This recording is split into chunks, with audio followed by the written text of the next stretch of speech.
ang pagbabalik abroad ng isang Pinay OFW na purnada.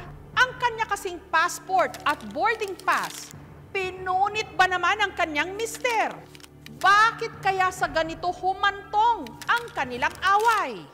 Karaniwang tagpo sa Ninoy Aquino International Airport ang ganitong mga eksena. Iyakan ng mga nagpapaalamang mga mahal sa buhay.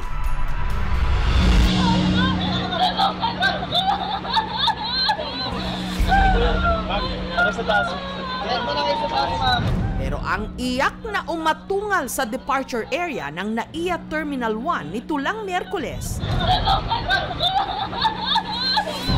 Iyak ng pagkadismaya mula sa isang OFW. Nung ang front page ng kanyang passport at hawak niyang boarding pass, pinagpupunit ng sarili pa man din niyang mister. Ang kanyang cellphone, sinira rin nito. Kaya naman napurnada ang lipad niya pa Doha, Qatar, kung saan siya lalapag papuntang Kuwait. Makakalisip ka? Hindi na, kasi pinunit niya yung passport ko eh. Bakit yung pinungot? Hindi ko alam, sira ulo niya asawa ko. Hindi ko alam na nandito yan, inabangan pala ako dito. Ang PNP Aviation Security Group agad rumisponde at kinastigo ang lalaki. Ayon sa misis na OFW, ang punot dulo ng ginawang eskandalong ito ng kanyang mister. Bakit ba siya nagagalit sa'yo? Hindi ko alam, nagsisilos na wala namang ebidensya. Ayaw niya nga na umalis ako. Pero sabi ko, magtatrabaho ako para sa mga anak namin. So, anong plano mo ngayon? Nang-filehan siya ng case.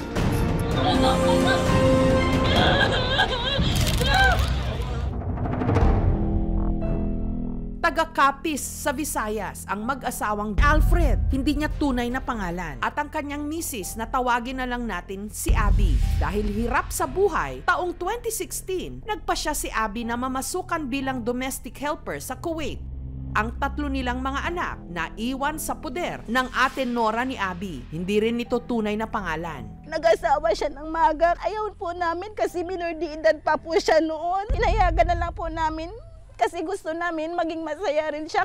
Wala raw trabaho si Alfred, kaya napilitan si Abby na mag-abroad kahit pa nagdadalang tao na siya noon sa kanilang bunso. Ang sakripisyo at paghihirap ni Abby sa ibang bansa, mas bumigat daw nung nabalitaan niyang nilulustay lang dumano ng kanyang mister ang kanyang mga padala. Siya pong nagwawaldas ng pera ng kapatid ko. Tapos pag may pera po siya, nagiinom. Parang hindi na nga niya iniintindi yung mga anak niya. Ang ikinasasama pa raw ng loob ng ate Nora ni Abby, minsan na nga lang sa isang taon na umuwi ang kanilang kapatid, sinasaktan pa ito ng kanyang mister. Matagal na po niya sinasaktan kapatid ko po. Kahit isang pitik po, hindi po yan nakaranas ng pitik sa tatay namin at sa nanay namin. Bakit hindi ka nagsusumbong? Yung sabi niya ayaw namin masira daw yung pamilya niya, aayusin daw niya, baka daw magbabago din. Pagkatapos niya pong pagbuhatan ng kamay, magsusori agad. Pinapatawa din po, naaawa, nasasaktan. Kasi yung kapatid namin minamahal ng amo. Pero pag uwi dito, yung asawa naman ang nagbubugbog. Dito sa bahay niya, parang impyerno din. Nitong Disyembre, umuwi ng Pilipinas si Abby para magbakasyon. At sa bisperas ng bagong taon, nagkayayaang uminom ang mag-asawa kasama ang mga kaibigan ni Alfred. Nung di umano, bigla na lang nag-iba ang timpla ni Alfred. Paulit-ulit niya pong sinasabi may lalaki ang kapatid ko. Nagsimula na daw magsisalo-selo sa kaibigan niya. Hindi naman daw kabit ng kapatid ko yun eh. Kaibigan niya yun. Nanlalaki ka? Pagkatapos noon, nangyari ang pananakit ni Alfred sa kanyang misis. May mga pasa-pasa po ang kapatid ko. Pinagsisend po ng kapatid ko sa akin tapos nirescue po namin. Matapos ang insidente mula Capiz, lumuwas si Alfred ng Batangas para magtrabaho habang patuloy na sinusuyo nito ang kanyang misis. Pero si Abby, hindi sinasagot ang kanyang mister. Pursigido na raw kasing hiwalayan na niya ito. Kaya si Alfred nag-abang sa airport para doon cornerin at kausapin si Abby. Pero ang kanilang usapan na uwi sa kaguluhan nung si Alfred bigla na lang daw hinablot ang passport at boarding pass ni Abby at saka niya ang mga ito pinagpupunit.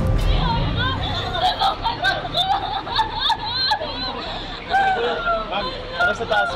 Ayan mo na kayo sa taas, ma'am.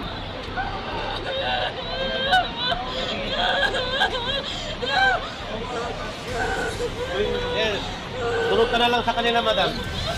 Sinira rin daw nito ang cellphone ng kanyang misis. Parang madudurog po ang puso ko noon nung hinatid ko po siya sa airport. Ang ganda ng pag-alis niya, ang ganda ng pagyakap niya sa amin ng anak niya. Tapos pagdating po dun, kalbaryo din po palang madadatnan niya doon. Masakit po, ma'am. Umiyak po ako kasi wala po kaming magawa. Nasa Manila na po yun eh. Yung hindi namin siya madamayan po. Iyak na iyak po siya. Parang shock po ako. All immigration offices, they would require an intact passport. Kung may damage yung passport mo, especially yung sa data page, invalid na po yung pasaporte natin. Hindi ka po papayagang makalipad. Si Abby, pansamantala ngayong nakikituloy sa kanyang pinsan, tumanggi siyang magbigay ng interview. Habang si Alfred agad idinitine sa Mobile Patrol Security Unit ng PNP Aviation Security Group sa NAIA. Nahaharap siya sa patong-patong na mga reklamo, kabilang na ang paglabag sa Anti-Violence Against Women and Children Act. Psychological abuse kasi parang doon lumalabas kasi na-deprive niya yung kanyang karapatan na bumiyahe. Makikita mo na talagang nasaktan yung misis niya, hindi man physically but emotionally. Posible rin siyang managot sa kasong Philippine Passport Act dahil sa pagsira niya sa passport ni Abby. Kung napatunayan na may intensyon kang talagang sirain na nakasira ng isang pasaporte, ang penalty po nito, 60,000 pesos minimum to 150,000. May kaakibat din yun na pagkakakulong, minimum na 6 years, maximum 15 years. Si Alfred nagpaunlak ng panayam. Ayon sa kanya, hindi raw niya nagustuhan ang kilos ng kanyang misis nung gabi ng inuman sa kanilang bahay. Upo ko kasi sa katabi ng kaibigan ko, ginano yung kamay niya. Tapos gumano sa lalaki, yun ang sinigawan ko siya na hindi niya na alam ginagawa niya. Sobrang kalasigan. Kung di ko sinigawan, may mangyari talaga. Sariling bahay ko. Nagselos kasi ako eh. Tapos to, nasampal ko sa manang loob ko, nakablock ako eh. Para ako patay na wala akong komunikasyon sa kanya. Walang kausap man lang. Hindi man lang ako pinagbigyan. Sinabi pa doon yan, hindi ko daw siya asawa. Kasal kami. Bakit gano'n siya pinagtatagi niya?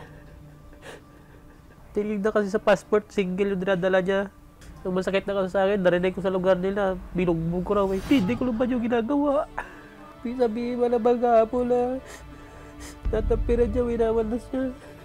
Ang laki-laki ng bahay na pinatayo ko sa buhay ko, hindi ako nagbababae.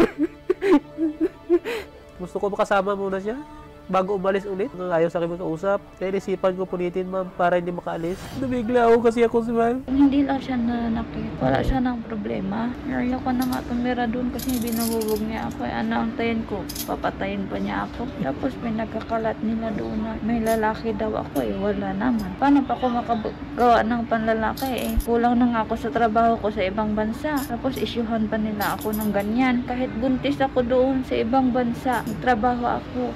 Tinutulungan ko siya para sa mga anak namin. Ako na nga yung binugbog, ako pa yung masama.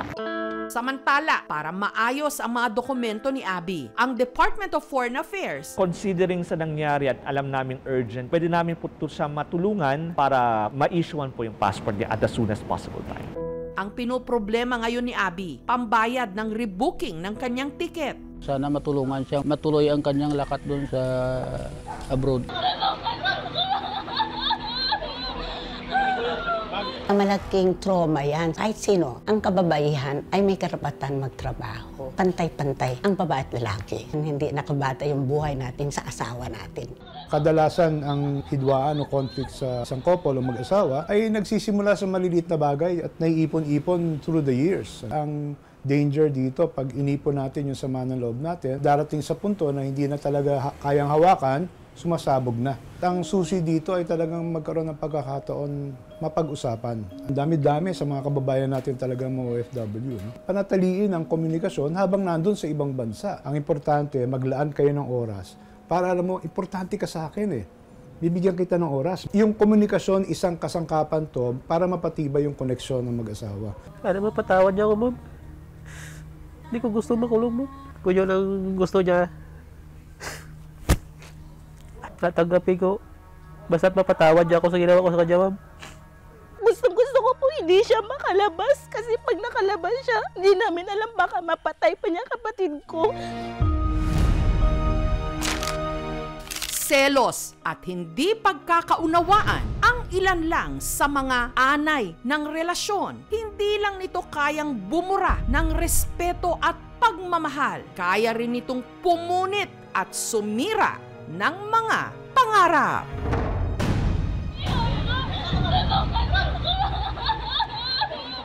Thank you so much mga kapuso. Kung nagustuhan niyo po ang videong ito, subscribe na sa GMA Public Affairs YouTube channel. Don't forget to hit the bell button for our latest updates.